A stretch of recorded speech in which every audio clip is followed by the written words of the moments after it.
পটলের বিভিন্ন রেসিপি তো আপনারা ট্রাই করেছেন, কিন্তু নিরামিষ দিনের জন্য পটলের কোনো স্পেশাল রেসিপি বানাতে চাইলে এই রেসিপি একবার ট্রাই করে দেখতে পারেন।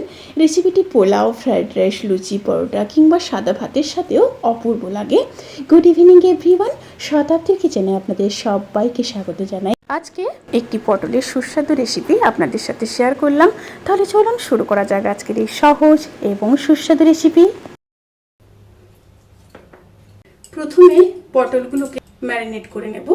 তার জন্য দিয়ে দেব পরিমাণ মতো লবণ, আর দিয়ে দেব খুব সামান্য হলুদ গুঁড়ো।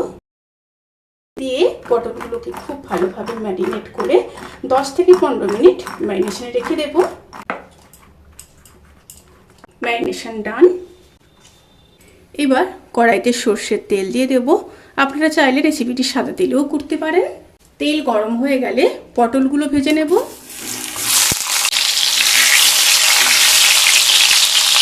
পটলগুলো ভেজে নিয়ে তারপর ফিরে আসছি। পটলগুলো ভেজে নেওয়ার পর এবার দিয়ে দেব একটা শুকনো লঙ্কা, হাফ চামচ গোটা জিরে, থেতো করে রাখা গোটা গরম মশলা, এলাচ, লবঙ্গ, দারচিনি। একটু নেড়ে নেব।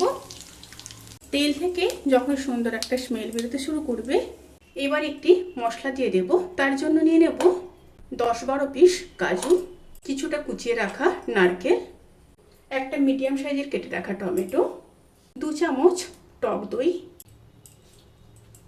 আর দিয়ে দেব 3 পিস কাঁচা লঙ্কা। দিয়ে একটা স্মুথ পেস্ট রেডি করে নেব।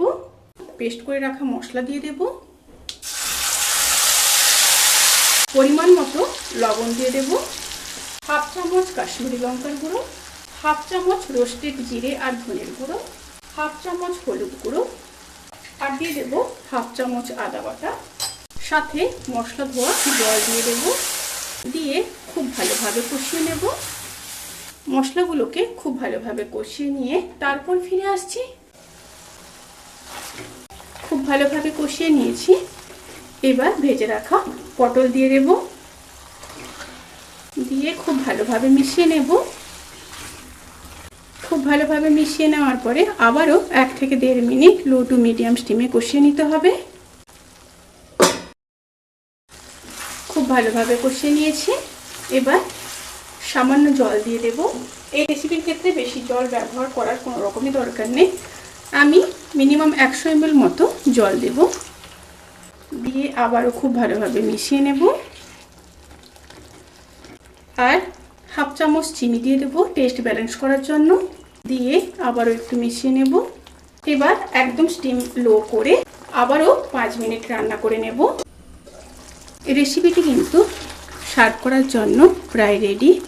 এবার নামানোর আগে কিছুটা কাসুরি মেথি দিয়ে দেব, হাফ চামচ গরম মশলার গুঁড়ো, আর দিয়ে দেব 1 চামচ ঘি। দিয়ে খুব ভালোভাবে মিশিয়ে নেব।